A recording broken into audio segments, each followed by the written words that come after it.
Welcome back to the University of Toronto, where tonight we are exploring the youth vote and what it means in this federal election. It's places like this where you're going to find a lot of energy and enthusiasm about being able to cast their ballot for the very first time. There are 2 million students at colleges and universities across this entire country that could have an impact on this election. It's confusing, but I'm definitely going to vote because I think it's important for everyone to kind of get their ideas out there and to change the country. I think it's important for me to vote because we live in a country where we get the opportunity to use our voice. So I think that we should definitely take advantage of that.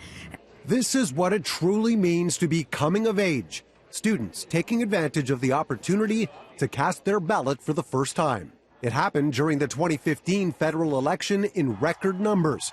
More than 57% of 18 to 25-year-olds showed up and made their voices heard, up more than 18% from the prior election. I think young people realize how easy it is to vote, that it's actually not that difficult to find your polling station, whether it's in advance or on the day of the vote.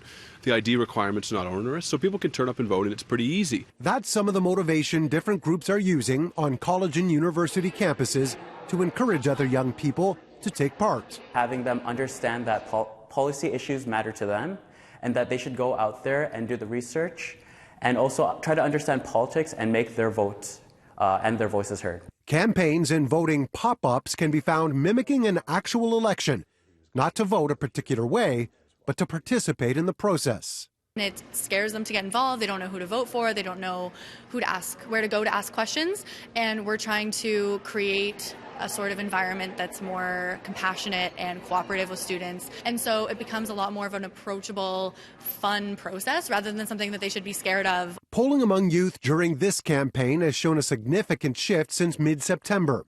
At that point, the Liberals had 39% support, while 22% were in favor of the NDP. That has since reversed, leaving Justin Trudeau possibly chasing Jagmeet Singh.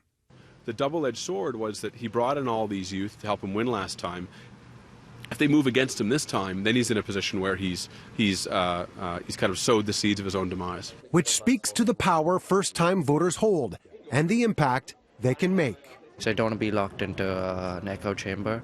So I like to listen to what my friends think about candidates, and then I like to form my opinion over time. It's just been cool to watch the whole thing from start to finish and be more involved as opposed to having to watch and then let everybody else make the decision. Now, of course, there are some very specific issues that are going to influence the vote of those young people: employment, housing, and of course, climate change. Faiza Amin is going to be exploring that and why it's become a focal point for the leaders and get reaction to that as well. But then there, of course, is Monday night.